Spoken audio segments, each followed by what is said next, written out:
Okay, I'm just checking the level of the liquid in the feeder, and it's pretty much empty, so I'm going to lower it down on the pulley system that I've set up for it, which makes things a lot easier.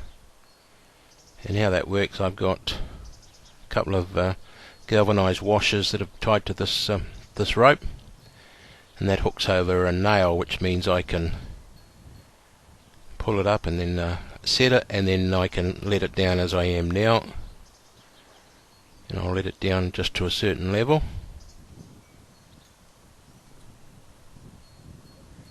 and now I'm going to put that second washer over the nail, which will keep it in that fixed position, which makes it easy for me to get at the back and unscrew the wing nut,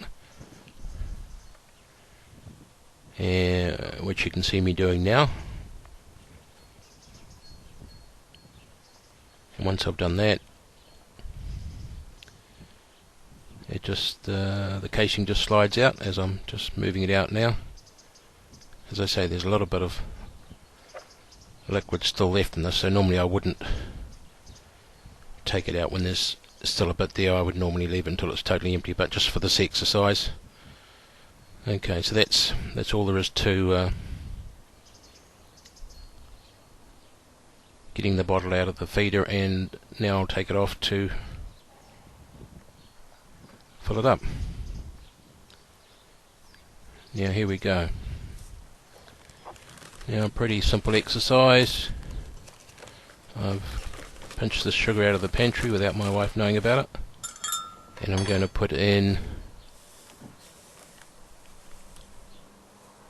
approximately 100 grams of sugar. Now, as you can see, I'm blind in one eye and can't see out the other, but I think we've got about 100 grams there, or about 8 tablespoons of sugar. Now that's boiling water that I'm pouring into there.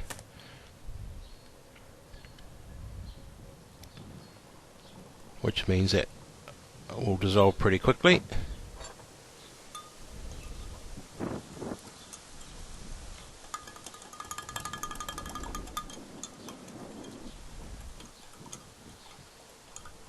And now what I'm going to do is I'm going to apply some Blu Tack to the bottom, or sorry, to the holes on the bottom of the bottle. I'll just close those holes over with Blu Tack,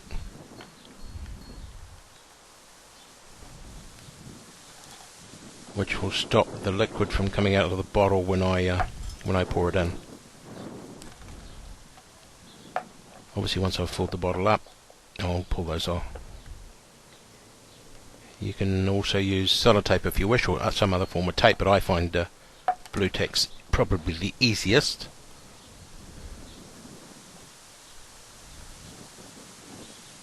And when I go to do it again, because we've got 3 of these feeders in our garden, when I go to do it again, I will just use the Blu Tack again. Now that water's obviously fairly hot, so I'm going to just pour some cold water in to cool it down a bit, because I don't want to pour that very hot water into the bottle.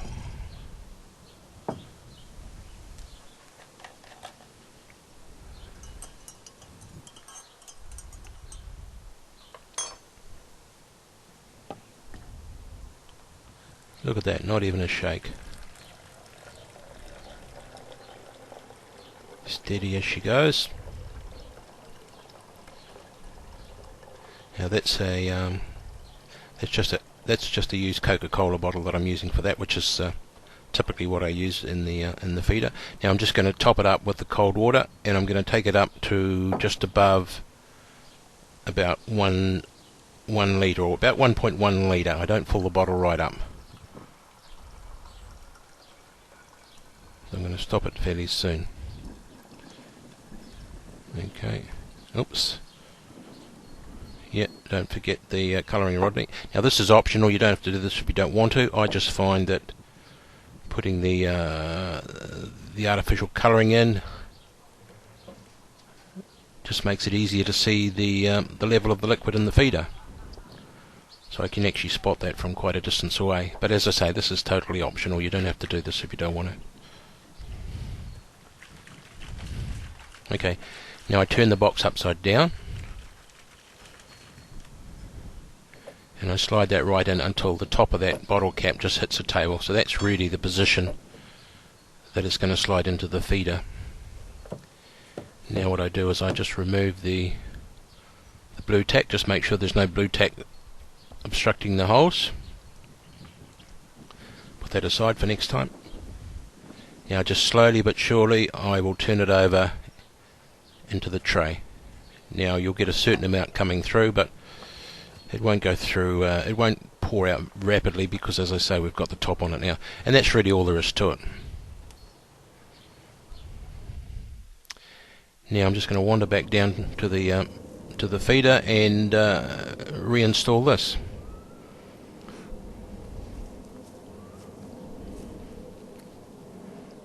Once you've done this half a dozen times, it's really, it's like riding a bike. It's no big drama.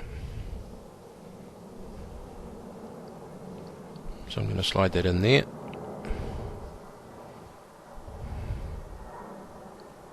And now it's just a matter of lining the bolt up at the back to go through the hole in the support at the back. Once you've done that, you screw the wing nut on and you're pretty much done.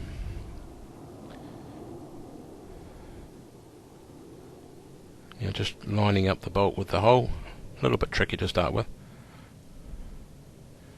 But as I say, once you've done it a dozen or so times, you'll become quite expert at it. Okay.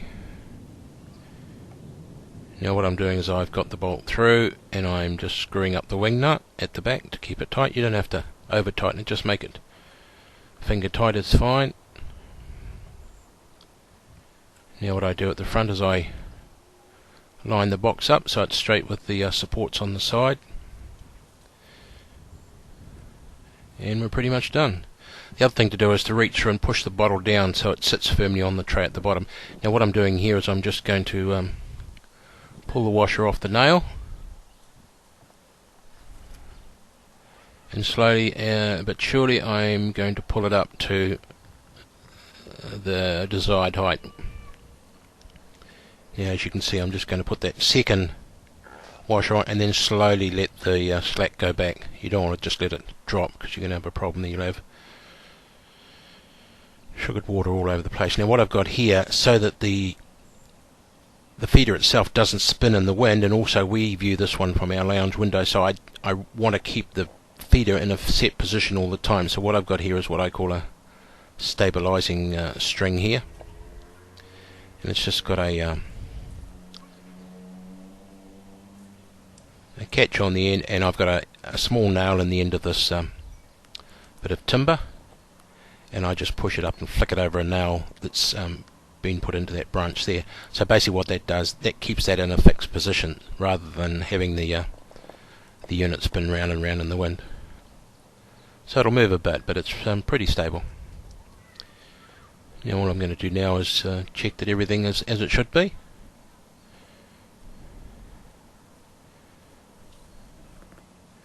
Yeah, that's fine. I can hear the tuies now. Now I'm going to go off and see what my wife has made for lunch. Thanks for watching this video. If you'd like to learn more, just visit justaddworms.com.